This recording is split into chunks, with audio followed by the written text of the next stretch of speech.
نحمده ونستعينه ونستغفره ونعوذ بالله من شرور أنفسنا ومن سيئات أعمالنا من يهده الله فلا مضل له ومن يضلل فلا هادي له ونشهد أن لا إله إلا الله ونشهد أن محمدا عبده ورسوله أما بعد فأعوذ بالله من الشيطان الرجيم بسم الله الرحمن الرحيم قال الله تعالى في القرآن المجيد إن صلاتي ونسكي ومحياي ومماتي لله رب العالمين وقال النبي صلى الله عليه وسلم إن في الجسد مضغة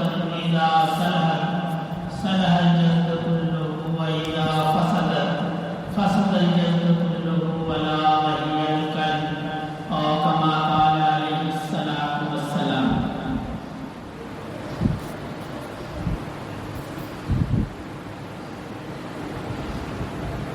اللہ رب العزت نے ہمیں پیدا فرمایا اور امت محمدی کے اندر پیدا فرمایا اور حالت ایمان میں پیدا فرمایا. یہ اللہ پاک کی بڑی نعمتیں اور احسان ہیں. یہ ذی الحجہ کا مہینہ ہے. اس مہینے کی 10 تاریخ کو ہم مسلمان قربانی کا فریضہ انجام دیتے ہیں. یہ آخری جمعہ ہے. اس کے بعد قربانی سے پہلے جمعہ نہیں ہے. اور یہ ایسا فریضہ ہے جو حضرت ابراہیم علیہ السلام کے عمل سے شروع ہوا اور قیامت تک جب تک نبی کریم صلی اللہ علیہ وسلم کا دین رہے گا یہ فریضہ مسلمان ادا کرتے ہیں.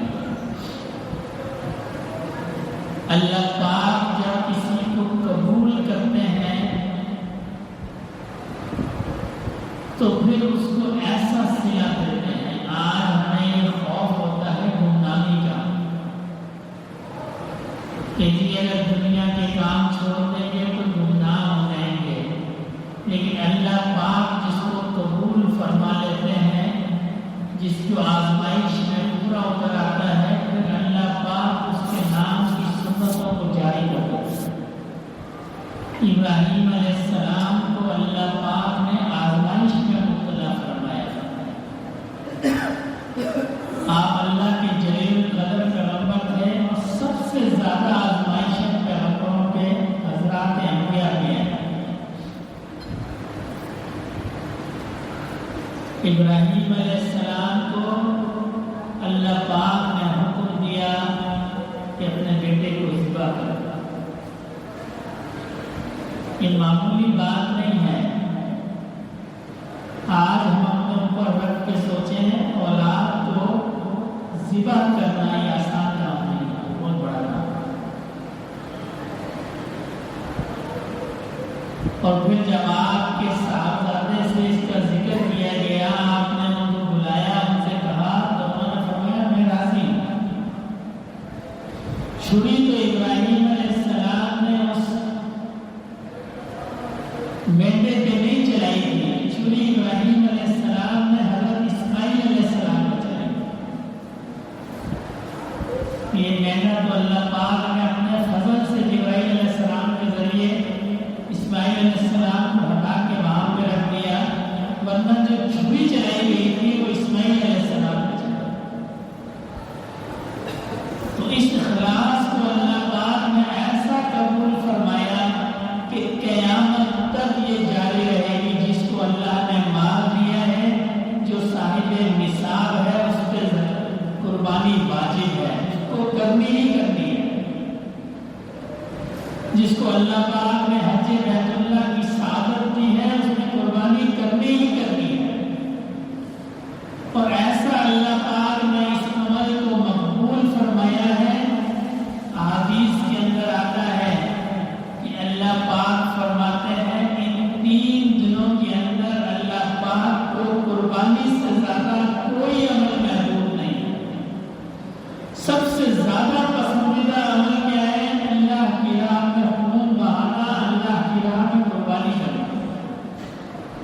یہ اللہ کو سب سے زیادہ پسند ہے۔ حضرات صحابہ نے عرض کی کہ یا رسول اللہ یہ قربانی کیا ہے؟ تو آپ نے فرمایا یہ ابراہیم علیہ السلام کی سنت ہے۔ اللہ نے اس سنت کو جاری فرما دیا۔ جیسے آب زمزم جو ہے یہ صفا اور مروہ کے درمیان صحیح جو ہے یہ حضرت اسماعیل علیہ السلام اور بی بی ہاجرہ کی سنت ہے۔ یہ بی بی ہاجرہ ایک پہاڑی سے دوسری پہاڑی جاتی تھی، اللہ نے سنت کو زندہ کر دیا۔ قیامت تک حاجی یا عمرہ کرنے والے جب تک وہ صحیح نہیں کریں گے ان کا عمرہ نہیں ہوگا۔ ایسا اللہ نے اس سنت کو جاری فرمایا۔ اسی طرح یہ قربانی ہے، اللہ پاک نے اس سنت کو جاری فرما دیا ہے، اور قربانی کے 3 دنوں کے اندر اس سے زیادہ نفع کسی اور عمل سے نہیں ہوتا۔ تو جس شخص کو اللہ نے مال دیا ہو، صاحب نصاب ہو، اسے چاہیے کہ ضرور قربانی کرے، ضرور۔ تو ہمارے معاشرے میں ایک رجحان بن گیا ہے، لوگ کہتے ہیں کہ جی قربانی کرنے سے بہتر ہے کسی بچی کی شادی کر دو، قربانی کرنے سے بہتر ہے کسی پیاسے کے لیے کنواں کھود دو، کوئی فلٹر پلانٹ لگا دو، کوئی ہسپتال کھول دو۔ جی جانور ذبح کرنے کا کیا فائدہ؟ یہ رفائی کام کر دو، نیکی کے کام کر دو، لیکن یہ غلط سوچ ہے۔ اس لیے کہ نبی کریم صلی اللہ علیہ وسلم کے زمانے میں بھی یہ سارے مسئلے موجود تھے۔ روایت کے اندر آتا ہے کہ خاتون رسول اللہ صلی اللہ علیہ وسلم کی خدمت میں حاضر ہوئی اور عرض کی کہ رسول اللہ میں نے اپنا نفس آپ کو سونپ دیا، آپ جہاں چاہیں میرا نکاح کر دیں۔ کچھ مجلس میں ایک نوجوان صحابی موجود تھے جو بڑے غریب تھے، تو نبی کریم صلی اللہ علیہ وسلم نے ان کو بلایا، فرمایا بھائی میں تم سے اس کا نکاح کرتا ہوں، تمہارے پاس حق مہر کو کچھ ہے، تم گھر جاؤ حق مہر لے کے آؤ۔ تو وہ گھر گئے تو وہاں سے ان کو کچھ نہیں ملا۔ عرب کا ایک رواج تھا کہ غریب سے غریب گھر میں بھی کھجوریں ہوتی تھیں، یعنی جو غریب آدمی بھی ہے وہ بھی اپنے پاس کھجوروں کا ذخیرہ رکھتا تھا۔ ان صحابی کے پاس کھجوریں بھی نہیں تھیں۔ آپ کیا کہ رسول اللہ ایک چادر ہے، یہ میں آدھی دے سکتا ہوں، اس لیے کہ آدھی میرے استعمال کی ہے، میں آدھی دے سکتا ہوں حق مہر کا طور پر۔ تو رسول اللہ صلی اللہ علیہ وسلم نے فرمایا کہ آدھی تو نہ تمہارے کام کی اور نہ اس کے کام کی۔ پھر کسی 2 صورتوں کا تذکرہ فرمایا، یہ تمہیں یاد ہے؟ انہوں نے عرض کی کہ رسول اللہ مجھے یاد ہے۔ فرمایا کہ ان 2 صورتوں کے عوض حق مہر کے طور پر میں نے اس خاتون کا تم سے نکاح کر دیا، یعنی تم اس کو یہ 2 صورتیں پڑھا کے یاد کرا دیا۔ یعنی اتنی غربت تھی، اس کے باوجود نبی کریم صلی اللہ علیہ وسلم نے قربانی نہیں فرمائی، قربانیاں فرمائی، قربانیاں فرمائی۔ آپ اس سے اس سنت کا اندازہ لگا لیں کہ کتنی اہمیت کی حامل ہے۔ اس جانور کو بیچ کے ان کو کپڑے بھی دلائے جا سکتے تھے، ان جانوروں کو بیچ کے کسی کا علاج بھی کرایا جا سکتا تھا، لیکن یہ ایسی عظیم سنت ہے کہ نبی کریم صلی اللہ علیہ وسلم نے اس سال میں بھی قربانیاں کی۔ تو لہذا جس شخص کو اللہ نے مال دیا ہو، وہ صاحب ثروت ہو، اس کے پاس صاحب نصاب ہو، اس کے پاس دولت ہو، تو اس کو چاہیے کہ وہ ضرور قربانی کرے، باقی کام بھی کرے۔ جو نیکی کے کام ہے، مخلوق کی جو خدمت ہے، اس میں بھی اللہ نے نفع رکھا ہے، لیکن ان 3 دنوں کے اندر اس نے قربانی ہی کر دی ہے۔ مثال کے طور پر اس کے بعد ایک رقم موجود ہے، اگر ہم آج کل کے حساب لگا لیں، مثال 1 لاکھ روپے اس کے بعد موجود ہے، اور اس کے بعد 2 آپشن ہیں، ایک کوئی غریب ہے جس کی مدد کرنی ہے، یا کوئی بیمار ہے اس کی مدد کرنی ہے، اور دوسرا قربانی کا ہے۔ ان 3 دنوں کے اندر اس نے قربانی کو پسند کرنا ہے، اس نے قربانی کرنی ہے، اللہ پاک دوسرے کے لیے خود کو وسیلہ بنائے گا۔ اور قربانی کا جو جانور لے کے آنا ہے وہ حدیث شریف کا مفہوم ہے خوبصورت ہو، اتنا لاغر نہ ہو، اتنا کمزور نہ ہو، بدنما نہ ہو، خوبصورت ہو اپنی استطاعت کے اندر یعنی ایسا بھی نہیں کرنا کہ جی اتنا لاغر جانور لے آئے، اتنا کمزور جانور لے آئے، حالانکہ استطاعت زیادہ کی تھی، لا سکتے تھے اچھا جانور، یا اتنا بڑا جانور لے آئے کہ اس کی استطاعت نہیں تھی، وہ بھی مناسب نہیں ہے۔ اپنی استطاعت کے اندر اچھا جانور لے کے آنا ہے، اور جو جانور لے کے آنا ہے وہ اللہ کی رضا کے لیے لے کے آنا ہے، لوگوں کو دکھانے کے لیے لے کے آنا ہے۔ ان الصلاۃ ونسکی ومحیایا ومماتی للہ رب العالمین۔ اللہ پاک نے اس آیت میں خاص قربانی کا ذکر فرمایا ہے، جہاں باقی عبادات کا ذکر فرمایا ہے تو قربانی کا بھی 4 عبادات کا ذکر فرمایا ہے، نماز، روزہ، قربانی، پھر جینا اور مرنے کا ذکر فرمایا۔ تو ان قربانیوں کے ان عبادات کے اندر عبادات اور بھی بہت سی ہیں، لیکن یہ وہ عبادات ہیں جن میں نمائش کا شبہ زیادہ رہتا ہے۔ اس میں نمائش نہیں کرنی، جو چیز نمائش کی نیت سے ہو اس عمل کے اندر ویسے ہی برکت نہیں ہے۔ جی 2 لاکھ کا جانور، 10 لاکھ کا جانور، 20 لاکھ کا جانور، قربانیوں کی تعداد کو بڑھایا جا سکتا ہے، یہ حدیث سے ثابت ہے۔ آپ صلی اللہ علیہ وسلم نے ایک موقع پر 1 سے زائد قربانیاں کی ہیں، 1 سے زائد، بجائے اس کے کہ کسی نمائش کے لیے کہ میں 10 لاکھ کا جانور لے کے آیا ہوں، میں 20 لاکھ کا جانور لے کے آیا ہوں، اور ہمارے یہاں رواج بن گیا ہے جو لوگ دور دور سے دیکھنے آتے ہیں کہ جی فلاں کا جانور اور فلاں کا جانور، یہ تو ہو گئی قربانی کی بات۔ اور پھر اس جانور کے ساتھ انسیت کا حکم ہے کہ اس سے انسیت پیدا کی جائے۔ حکم یہ ہے کہ جب قربانی کی جائے تو جس شخص نے قربانی کرنی ہو بہتر یہ ہے کہ وہ اپنے ہاتھ سے کرے، یہ کوئی فرض یا واجب نہیں ہے، بہتر ہے کہ وہ اپنے ہاتھ سے کرے، یہ کم از کم اس جگہ پہ کھڑا ہو تاکہ اس کو یہ احساس ہو کہ یہ میری کوئی چیز میں اللہ کی راہ میں قربان کر رہا ہوں، یہ احساس پیدا کرنا ہے۔ ایک شخص کروڑپتی ہے، اس نے 1 لاکھ کا جانور لے لیا، نہ اس نے دیکھا نہ اس کو اس سے انسیت ہے، کسی اس کے ملازمت سے قربانی کرتی، قربانی تو ہو جائے گی لیکن اس کا جو مقصد ہے وہ پورا نہیں ہوگا۔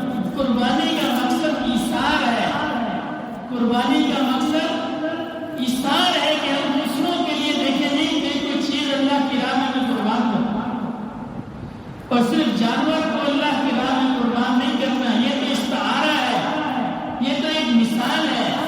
اصل قربانی تو حضرت ابراہیم علیہ السلام نے اپنی اولاد کی دی تھی، یہاں قربانی تو جانور کی ضرور ہے لیکن اس کے ساتھ ساتھ اپنے نفس کی قربانی ہے، اس کے ساتھ ساتھ اپنے تکبر کی قربانی ہے، اس کے ساتھ ساتھ اپنے نام کی قربانی ہے کہ اللہ اگر آپ کے نام پہ، آپ کے حکم پہ میں یہ صرف جانور قربان نہیں کر رہا، جب آپ کا حکم آئے گا میں اپنی جان بھی قربان کر دوں گا، جب آپ کا حکم آئے گا میں اپنی اولاد بھی قربان کر دوں گا، جب آپ کا حکم آئے گا میں اپنی دولت بھی قربان کر دوں گا، یہ ہے قربانی۔ حضرات صحابہ نے اس قربانی سے یہی مقصد سیکھا۔ جب بھی رسول اللہ صلی اللہ علیہ وسلم نے حضرات صحابہ کو بلایا تو حضرات صحابہ نے ہر طرح کی قربانی پیش کی، صرف جانور کی قربانی پیش نہیں کی، اپنی جانوں کی قربانی پیش کی، اپنی مالوں کی قربانی پیش کی، جیسا اللہ اور اللہ کے حبیب صلی اللہ علیہ وسلم کا حکم تھا حضرات صحابہ نے اس کو پورا فرمایا۔ ایسا نہیں ہے کہ سال میں صرف 1 جانور کی قربانی دی اور بس۔ جب مؤذن فجر میں کہتا ہے حی علی الصلاۃ، حی علی الفلاح، الصلاۃ خیر من النوم، مؤذن کہتا ہے نا فجر میں، وہ ہم سے نیند کی قربانی مانگتے ہیں۔ اللہ کس چیز کی قربانی مانگتے ہیں؟ نیند کی قربانی مانگتے ہیں کہ یہ نیند کی قربانی کرنے کا وقت ہے۔ یہ مسجد سے آواز آئی ہے ضمن ایک بات یاد آ گئی، قیامت کے دن جو مؤذن ہوں گے نا، ان کی گردنیں اونچی ہوں گی، ان کی گردنیں اونچی ہوں گی، باقی لوگوں میں یہ نمایاں ہوں گے مؤذن۔ حالانکہ ہمارے اس معاشرے میں مؤذن کو بہت زیادہ مقام نہیں دیا جاتا، لیکن مؤذن جو ہے اذان دینے والا، قیامت کے دن ان کی گردنیں اونچی ہوں گی، اس لیے کہ یہ لوگوں کو اللہ کی طرف بلاتا ہے۔ یہ دنیا میں جو سب سے بڑا کام ہے وہ اللہ کی طرف بلاتا ہے، جو اللہ کی دعوت دیتا ہے وہ دنیا میں سب سے بڑا کام ہے، اس لیے قیامت کے دن ان کی گردنیں اونچی ہوں گی، یہ نمایاں ہوں گے جو دنیا میں اذان دے کر لوگوں کو اللہ کی طرف بلاتا ہے۔ تو جب مؤذن اذان دیتا ہے فجر کی اور نیند کی قربانی اللہ پاک ہم سے مانگتے ہیں، ظہر میں کاروبار کی قربانی ہم سے مانگتے ہیں، عصر میں آرام کی قربانی ہم سے مانگتے ہیں، مغرب میں گھرانوں کے ساتھ وقت کی قربانی مانگتے ہیں۔ یہ ساری قربانیاں بھی ہم نے روز دینی ہے۔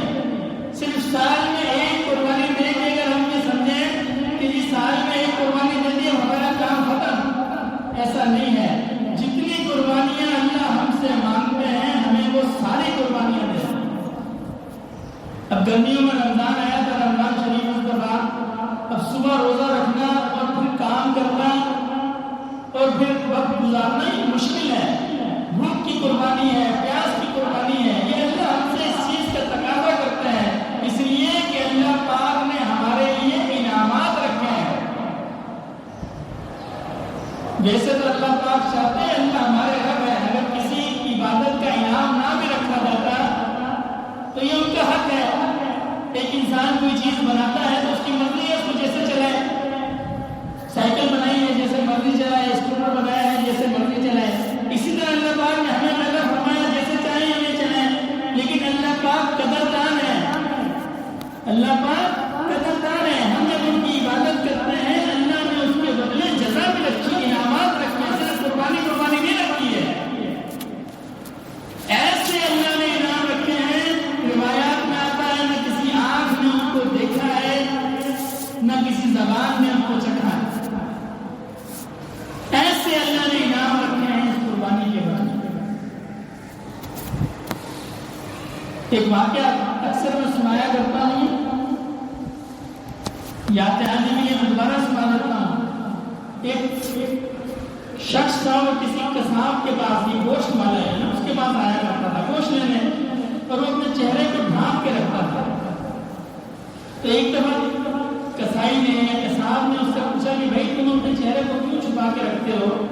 تو اس نے جب چہرے کو ہٹایا تو اس کا یہ ہونٹ نہیں تھا، اور ایسے تو جیسے ہونٹ کو کھرچ دیا گیا ہے۔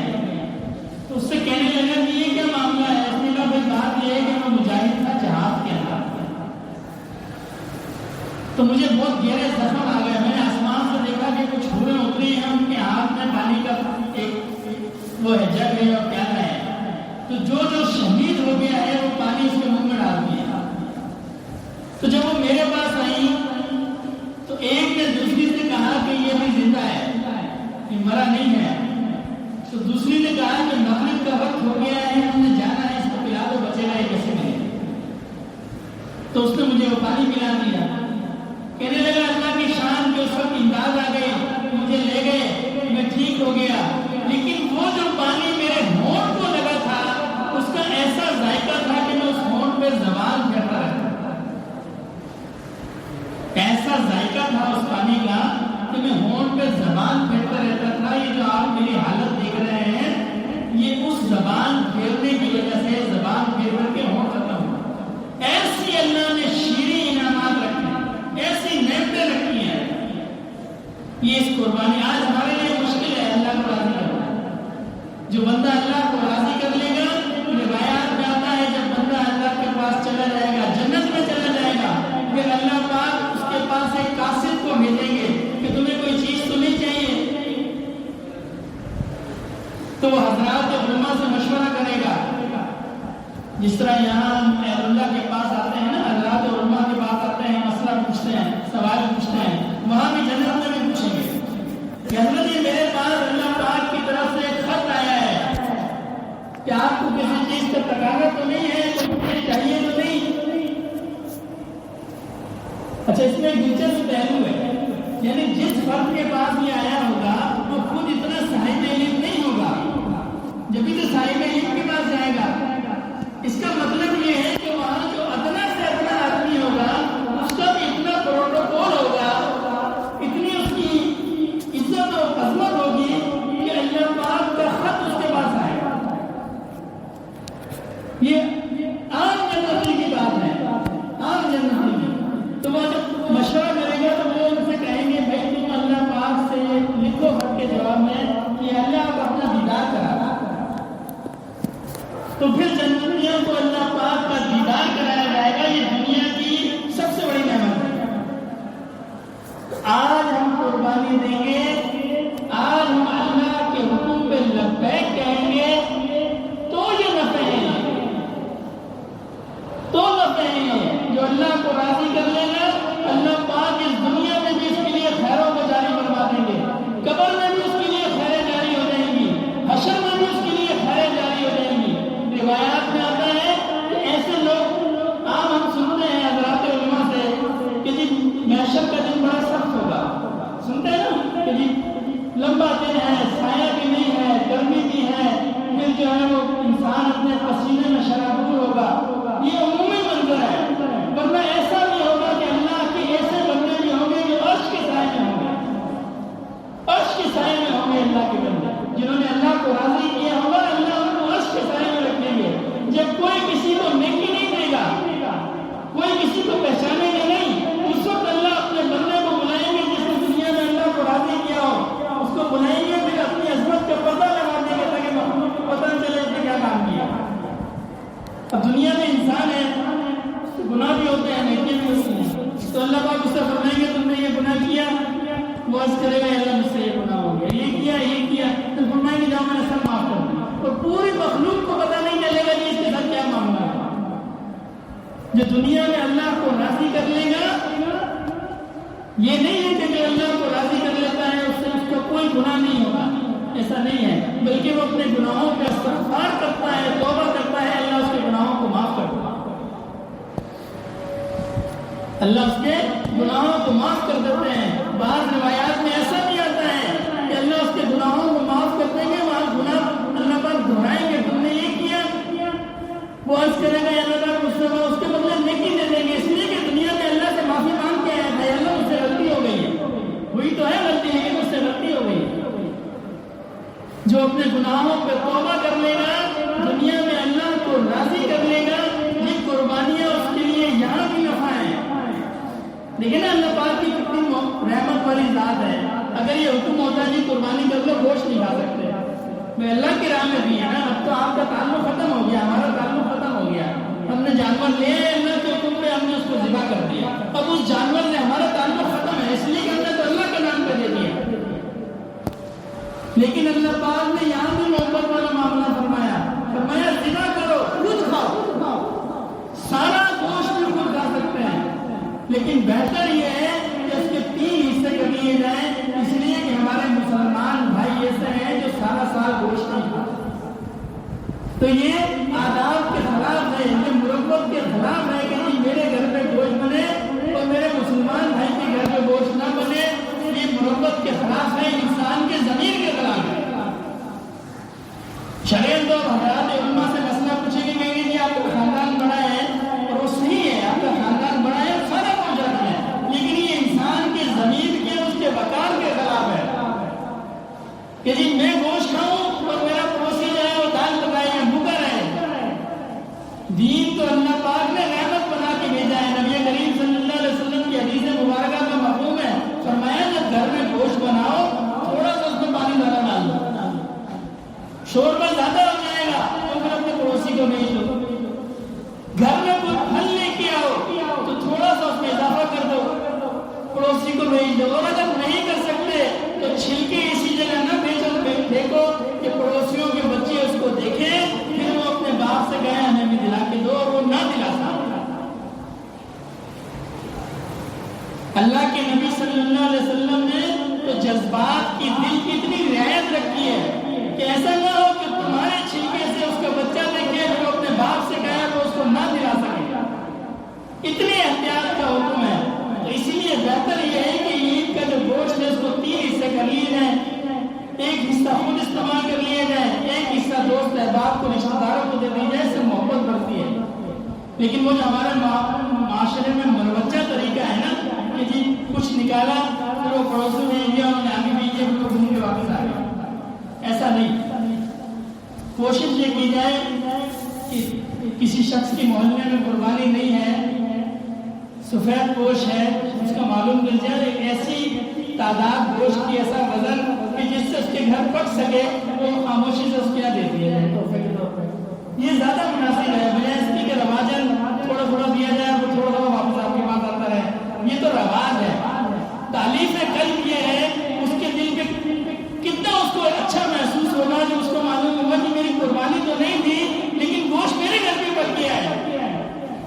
تو لہٰذا عید کے اوپر ان معاملات کا ضرور خیال کریں۔ ایک تو قربانی کرتے ہوئے اپنے نفس کو بھی ساتھ قربان کر دیں۔ اللہ میں صرف یہ قربانی نہیں کرتا، میں ہر طرح کی قربانی کے لیے تیار ہوں۔ آپ کا منیادی مجھے آواز دے گا کہ نماز کے لیے آؤ تو میں نماز کے لیے آؤں گا۔ جب آپ کا منیادی آواز دے گا رمضان کا مہینہ شروع ہو گیا تو میں بھوک اور پیاس کے لیے قربانی دوں گا۔ جب آپ کا حکم آئے گا مجھے لاکھوں کا نفع ہو لیکن کام ٹھیک نہ ہو، آپ کا حکم میرے سامنے آئے گا، میں اس مال کی قربانی دے دوں گا۔ یہ ساری قربانی کی نیت کر کے پھر اللہ پاک اس کو قبول فرمائیں گے۔ ایسا اجر اللہ پاک فرماتے ہیں، ایک حدیث شریف کا مفہوم ہے، ایک بال کے بدلے ایک نیکی ملتی ہے۔ آپ جانور پہ بالوں کا اندازہ نہیں لگا سکتے، جانوروں پہ بالوں کا اندازہ نہیں لگا سکتے، یہ تو اس عمل کی نیکی ہے، تو اس کے بدلے میں بندے کا جو اخلاص ہے اس کے درجات کی تو بات ہی نہیں ہے۔ یہ تو وہ نیکیوں کی تعداد ہے جو امت کو سمجھانے کے لیے بتائی گئی، جس بندے کا